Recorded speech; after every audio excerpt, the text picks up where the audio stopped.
So I asked to, I'd like to have the 3 questions up on the screen. Yeah. As a reminder. We say these words every week as we light the chalice in this beautiful room, surrounded by the words that express our deepest held values. Fran and I are part of the shared worship team, and as we are welcoming Reverend Shelley as our interim minister and entering a period of self-reflection as a congregation, we wanted us to remind ourselves of our fundamental work. Who am I? How did I get here? What keeps me here? And what about you? I am interested in you. I believe that this essential work of knowing that I am loved, combined with my interest and care and curiosity of each of you, enables us to be well, and in turn, for us to help heal the world.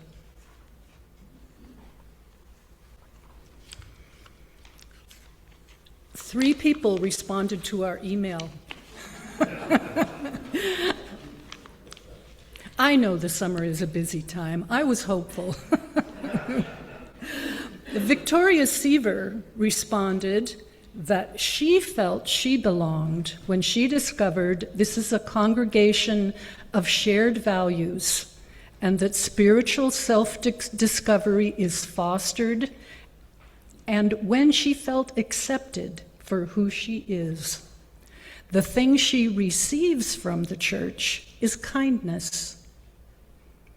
The thing she gives is respect and awareness of others. Victoria works to bridge differences here at church and in the wider community. Another response was sent from Linda Pike, who attends on Zoom. Linda joined our church a few months ago, having been a long-time member of a local Protestant church, but she had become uncomfortable with the dogma and had begun feeling like she was not being sincere at her former church. Linda's friend Sarah Hollop encouraged her to join the UUs. Linda is enjoying not feeling boxed in with her beliefs, and that is okay, and that it's okay to question God and all the beliefs she grew up with. Connie Paris, a newcomer to our church, says she felt she belonged on her first Sunday here when Michael Irvin and Greg Eschright sat down with her at coffee hour and answered all her questions and made suggestions about the church activities she and her daughter might like. Connie also wrote about Joan Webb, reaching out across the table to hold both her hands while saying she hoped she would stay here at the church a long, long time. Connie expressed feeling thankful to hear Reverend Elizabeth say that she just kept trying to do the right thing and that has become a helpful mantra to her now. Connie has helped others by packing and distributing the weekend food bags for kids. Thank you very much for doing this.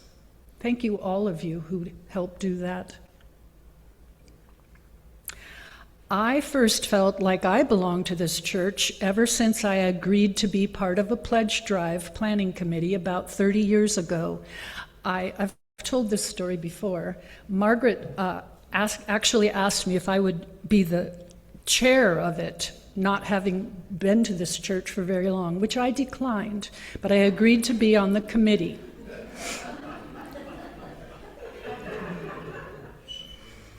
I found that I really enjoyed working with a group of people. I am a helper, and I like to be asked to help, And I also like to look around and see what needs to be done and do it. I don't always wait to be asked, but I try to be sensitive to whether my efforts are helpful. I like being part of this church, where so many other people seem to have the same value of helpfulness that I do. I am reminded of the pioneer saying, "Many hands make light work." One thing I've received from my life in this church is an increased sense of my own worth. I've also told this story before here. I've learned to love myself. I didn't know that I didn't love myself, but I had made it a practice to say the words from a hymn that we sing frequently. When I breathe in peace. When I breathe out love. And I would say those words silently during meditation, during yoga class. I said them for years, and over time, they worked on me. Those words worked on me, which is what is said about yoga, that meditating just works. And I found I love myself. It was an awakening. So that's what I have received from being here.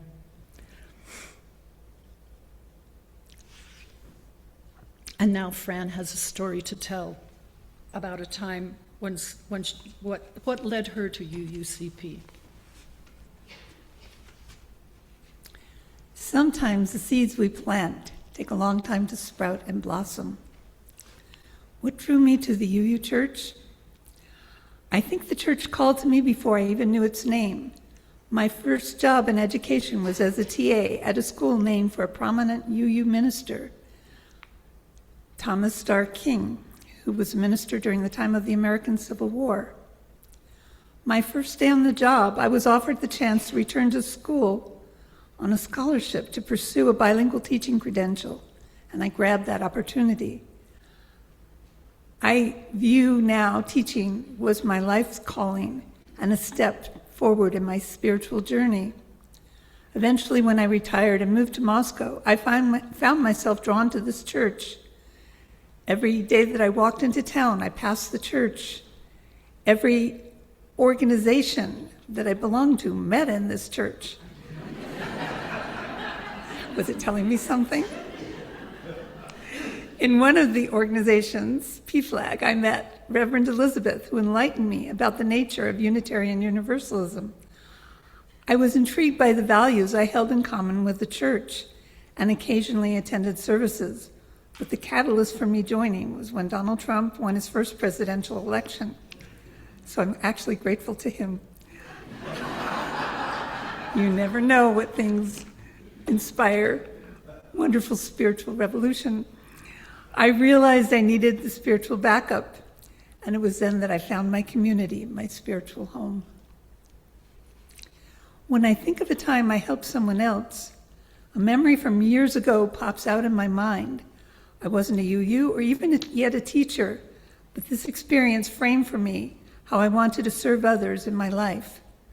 More than 30 years ago, I worked for Los Angeles County and Head Start as a social worker. One family I served, among others, the Berumans, have stayed in my heart forever. They lived in a very humble wooden home that consisted of a large room with a bed and a table, a light bulb hung over the ceiling, and a tiny kitchen and bathroom completed this small house. The family consisted of a husband, 6 children, and a pregnant wife with seizure disorder who was 38 but looked 60.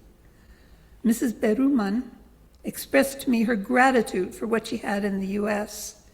In Mexico, the family lived under a tree, and she had to keep her children asleep as much as possible because she had no food to give them.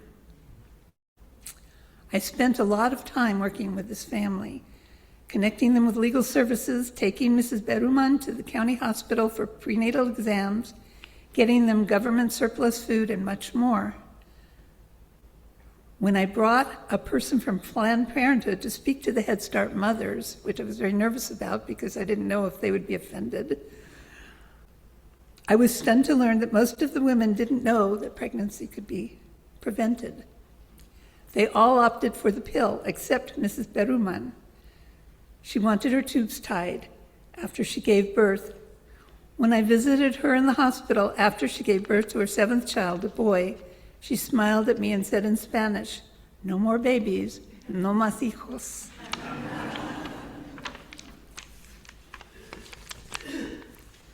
Years later, after many life adventures, I found myself on a friend's lawn helping with her garage sale. A woman and a teenage boy approached me. She asked if I knew her. Of course I did. Mrs. Beruman. She and I hugged. The boy, her last baby, told me he was in high school on a college-bound track. Her husband had an auto repair business, and the family had bought a home. What joy to know that a family who once lived under a tree in Mexico had found success in the United States, and I had helped them on their way. Now I would like to invite Margaret Dibble to come up and share some experience, some personal words on this topic. Well, it's a little difficult because everybody is so profound, and I'm noted for being flippant and been told to not talk too much. So, when did I feel I belonged here? I was probably about 1992. What have I gotten out of being here? Well, that's probably knowing all of you and being able to go just about anywhere in town. It doesn't really matter whether I go alone because I always know people there. As a friend visiting from LA said, "How do you ever get your shopping done?" And what I've done, well, I made you coffee this morning. There's coffee and lots of treats, so please come downstairs after the service.